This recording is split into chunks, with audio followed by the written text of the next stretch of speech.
దేవహూతికి దూరంగా ఉన్న బిందు సరోవరాన్ని చూపించి అక్కడికి వెళ్ళి ఒక్కసారి మునుగు అన్నాడు కర్దమ ప్రజాపతి. దేవహూతి వెళ్లి మునిగి పైకి వచ్చేసరికి పెళ్ళప్పుడు ఎంత అందంగా ఉందో అంతకంటే 1000 రెట్లు అందంగా తయారైంది. 1000 మంది ఆడవాళ్ళు వచ్చి దేవహూతిని అలంకరించారు. అలంకరించిన తర్వాత అద్దాన్నిచ్చి మిమ్మల్ని మీరు చూసుకోండి అని చెప్పారు. దేవహూతి తన్ని తాను అద్దంలో చూసుకున్న తర్వాత ఒక్కసారి తన భర్తని తలుచుకుంది. తలుచుకున్న వెంటనే కర్దమ ప్రజాపతి అక్కడికి వచ్చి తనని ఒక విమానంలోకి ఎక్కించుకొని తీసుకెళ్లాడు. విమానంతో ముల్లోకాలు తిరిగారు. మేరు పర్వతం మీద దిగారు. అలా వాళ్ళు కొన్ని సంవత్సరాల పాటు చాలా సంతోషంగా గడిపిన తర్వాత వాళ్ళకి 9 మంది పిల్లలు పుట్టారు. వివాహం చేసుకోక ముందర కర్దమ ప్రజాపతి స్వయంభూమనుకి ఒక కండిషన్ పెట్టాడు.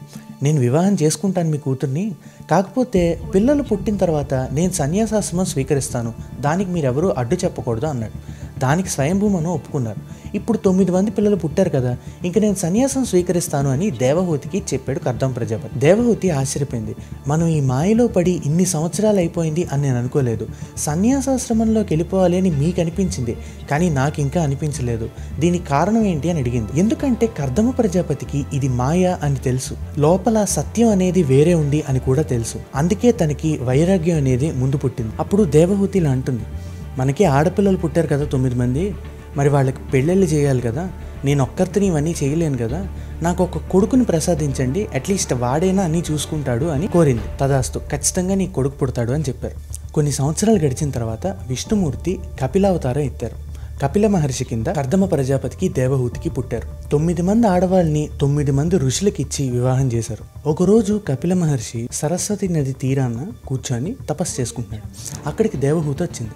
నాకు ఎక్కువ టైం లేదు, నాకు ఇప్పుడు మాయ అంటే ఏంటి, సత్యం అంటే ఏంటి, అసలు మొత్తం కాన్సెప్ట్ ఏంటో తెలియాలి అని అడిగింది. అప్పుడు కపిల మహర్షి దేవహూతికి చెప్పిందే కపిల గీత. మరి కపిల మహర్షి పర్పస్ ఇదొక్కటేనా? ఇదే కాదు, ఇంకోటి కూడా ఉంది. నేను నా 75 days ఛాలెంజ్ లో అగస్త్యుడి గురించి ఒక కథని కవర్ చేశాను. అందులో కపిల మహర్షి కూడా వస్తాడు. ఒకసారి సగరరాజు తన 2 భార్యలతో సంతానం కోసం శివుడికి తపస్సు చేశారు. శివుడు ప్రత్యక్షమై ఈ 2 భార్యల్లో ఒక భార్యకి ఒక కొడుకే పుడతాడు, ఇంకొక భార్యకి 60,000 మంది పిల్లలు పుడతారు, కానీ ఈ 60,000 మంది ఒకేసారి చచ్చిపోతారు అని చెప్పి అంతర్ధానం అయిపోయాడు. శివుడు చెప్పినట్టుగానే 2 భార్యల్లో ఒక భార్యకి 60,000 మంది పుట్టారు. ఈ 60,000 మంది కొడుకులు మూర్ఖులు, దేవతల్ని చాలా ఇబ్బంది పెడుతూ ఉండేవారు. ఒకసారి సగరరాజు అశ్వమేధ యాగాన్ని చేపట్టారు.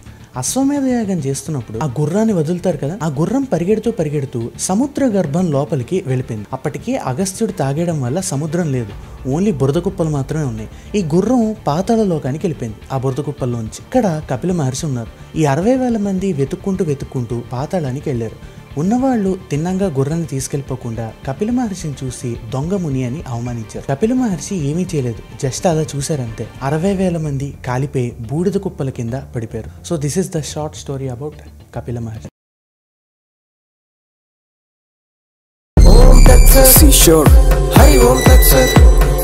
చాలా ఉన్నది భారత్ హిస్టరీ, చాలా గొప్పది భారత్ హిస్టరీ, చాలా మందికి తెలియని మన స్టోరీ తవ్వి తీస్తా ప్రతి ఒక్క మిస్టరీ. భక్తి బోధన దోనో కా mix, welcome to historic reveals.